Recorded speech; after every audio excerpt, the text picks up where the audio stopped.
ନୂଆପଡ଼ାରେ ଗର୍ଜିଲା ବିଜୁ ମହିଳା ଜନତା ଦଳ।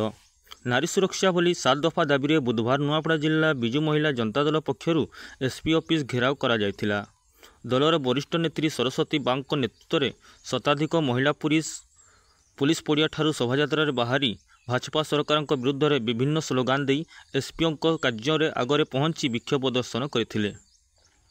ଅତିରିକ୍ତ ଏସ୍ପି ରଣଜିତ ନାୟକ, ଏସ୍ଡିପିଓ ସ୍ୱାଧୀନ ମିଶ୍ର ସେମାନଙ୍କ ସହ ଆଲୋଚନା କରିଥିଲେ ମଧ୍ୟ ସେମାନେ ଏସ୍ପି ଆସି ଆଲୋଚନା କରିବାକୁ ଆଡ଼ି ବସିଥିଲେ। ପ୍ରାୟ 1 ଘଣ୍ଟା ପରେ ମଧ୍ୟ ଏସ୍ପି ନ ଆସିବାରୁ ଉତ୍ତ୍ୟକ୍ତ ହୋଇ 353 ନମ୍ବର ଜାତୀୟ ରାଜପଥ ଅବରୋଧ କରିଥିଲେ।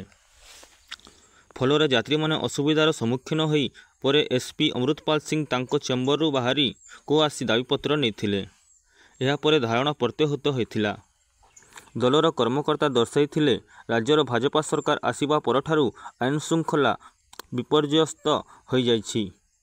ବାଲେଶ୍ୱର କଲେଜ ଛାତ୍ରୀ ଆତ୍ମହତ୍ୟା, ଗୋପାଳପୁର ବେଳାଭୂମି କଲେଜ ଛାତ୍ରୀଙ୍କ ଗଣବଳାତ୍କାର, ମାଲକାନଗିରିର ଜଣେ ଆଦିବାସୀ ଝିଅ ପ୍ରସବ କରିବା ଘଟଣା, ଝାରସୁଗୁଡ଼ାରେ ଜଣେ 6ଷ ଶ୍ରେଣୀ ଛାତ୍ରୀ ଗଣବଳାତ୍କାର ଭଳି ଘଟଣା ଘଟିଛି।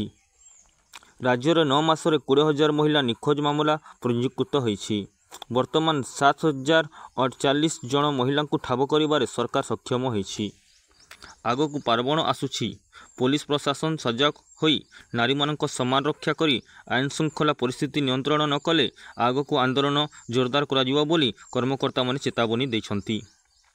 ଏହି ସମୟରେ ଖଡ଼ିଆଲ ବିଧାୟକ ଅଧିରାଜ ମୋହନ ପାଣିଗ୍ରାହୀ, ଲମ୍ବୋଦର ନିଆଲ, ଜିଓ ଢଲକିଆ, ବିଜେଡି ଜିଲ୍ଲା ସଭାପତି ଅବନୀ ରଞ୍ଜନ ଯୋଶୀ, ଜିଲ୍ଲା ପରିଷଦ ଅଧ୍ୟକ୍ଷ ଡୋଲି ମାଝୀ, ଉପାଧ୍ୟକ୍ଷା ଦୀପିକା ଦୀପ, ନୂଆପଡ଼ା ଜିଲ୍ଲା ବ୍ଲକ ଅଧ୍ୟକ୍ଷ ତାରେଶ୍ୱରୀ ସାହୁ, ଶେଫାଲି ସଲମା, ମମତା ମଞ୍ଜରୀ ଥାପା, ଖରିଆର ରୋଡ ଏନ୍ଏସି ଉପାଧ୍ୟକ୍ଷା ନିଶାନ୍ତ ଡାଗା ପ୍ରମୁଖ ଉପସ୍ଥିତ ଥିଲେ।